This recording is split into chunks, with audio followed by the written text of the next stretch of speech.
Yo, I don't know how long I've been trying to get to y'all.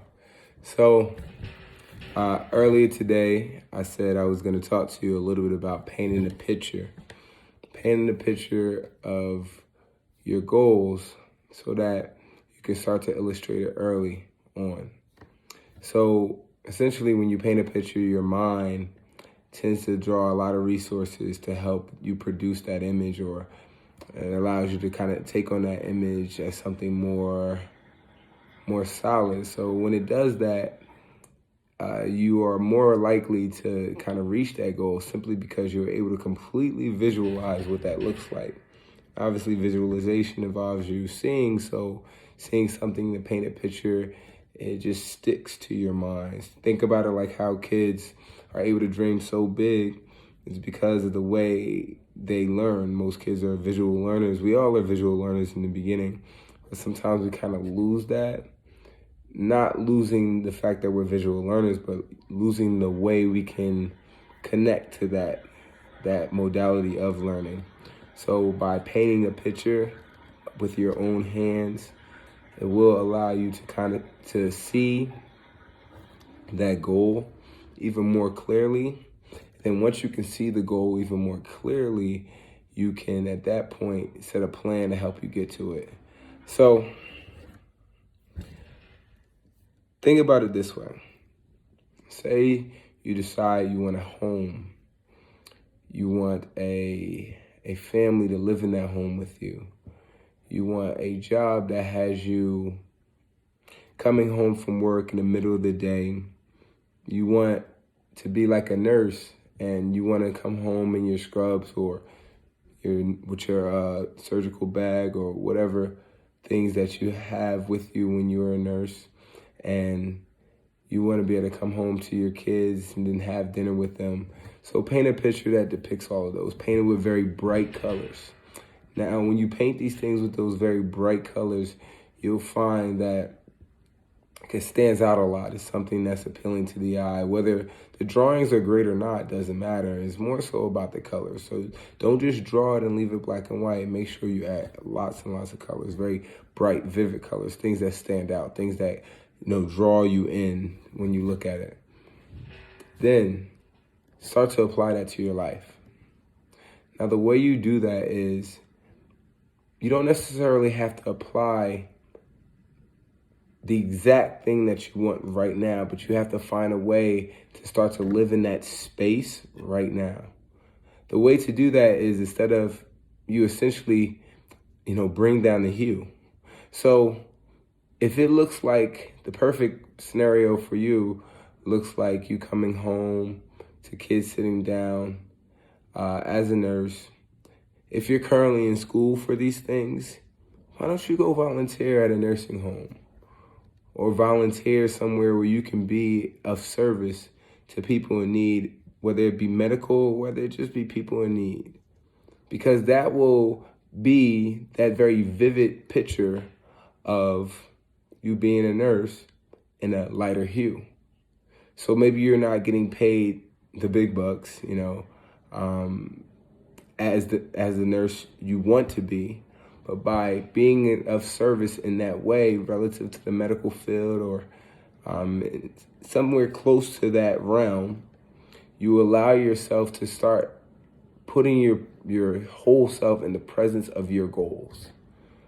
Being in the presence of your goals will allow you to develop those patterns that you need to stay in that space. So by the time you get your degree, by the time you do your residency, or all that's needed to become a nurse, you already know what it's like to be of service to people in that manner. Before you did it for free, and now you're doing it to get paid. Think about how much easier it would be to do that job. You've already fallen in love with it in a lighter hue.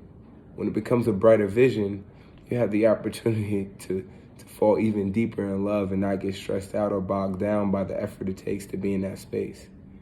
But in addition to that, you start to learn what it's going to be like to be in that position, and it helps either redirect you to something else because you find out maybe I don't want to be in that space, or it forces you to go even harder to get to that particular end. You can do that with anything. To give a bit of an example, with kids and families, maybe you don't have your own family right now, but you see a family that you truly admire. Find some way to be around them a little bit more. Maybe engage with them, see how they do it. Ask questions. Ask about what it looks like to be a parent, to be a wife, to be a husband, to be a dad, to be a mother. Ask about what it looks like to maintain the house. And then you'll be able to have a vision of that and decide accordingly how you want to proceed thereafter. And then as far as the house is concerned, why don't you maybe, instead of living in an apartment where everything is completely done for you, why don't you find the opportunity to maybe live in a room, rent a room, where you can be in a closer connection with the person who owns the place, giving you the opportunity to interact and to even help out the person that owns that house that you're renting from. Because that'll allow you to see all the things that come with ownership. It'll allow you to see the pitfalls, it'll allow you to see the joys, but it'll give you a truer vision of what that looks like. You're just living in a lighter hue for that moment. Eventually we get to the brighter colors, but ultimately, if we've never seen color at all, we'll never know what to do with it when we get to it. I want to give you a couple more examples, and then I'm going to leave you to it. Because ultimately, we all have different dreams, so we kind of have to find our own way. But this is a way to help you to realize those dreams a little bit quicker and realize if you're going in the right direction. So, say another dream is to be financially free. So one of the ways that people are financially free, and this is actually one of the things that I'm working towards now, is they understand how to make money work for them. They also understand that money is not the end-all be-all, that relationships are huge. Because a lot of things you can get without even paying for it when you're in a wealthy state, right? You wonder how the rich stay rich and how they're always afforded the opportunities to get things without paying anything. It's not because of the money they have, it's because of the relationships they built. So one thing you want to do is start to increase your social status, your relationships, be around different people, find ways to help people in all walks of life. Also, you want to make sure that you learn how to keep your money and not lose it. Understand exactly where your dollar is going.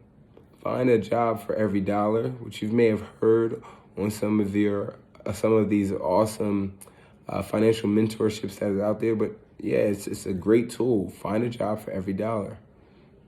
And then make sure that you're saving. Make sure that you're saving to a point where you don't even realize that you're saving. It's just growing on its own.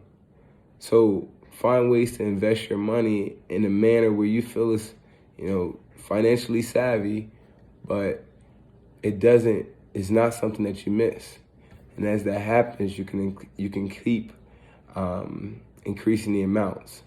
Now, in the beginning, you might find yourself not going on very lavish trips or making sacrifices here and there financially.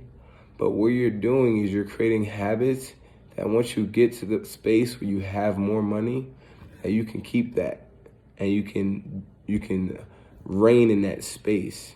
You can live in that bright color of wealth.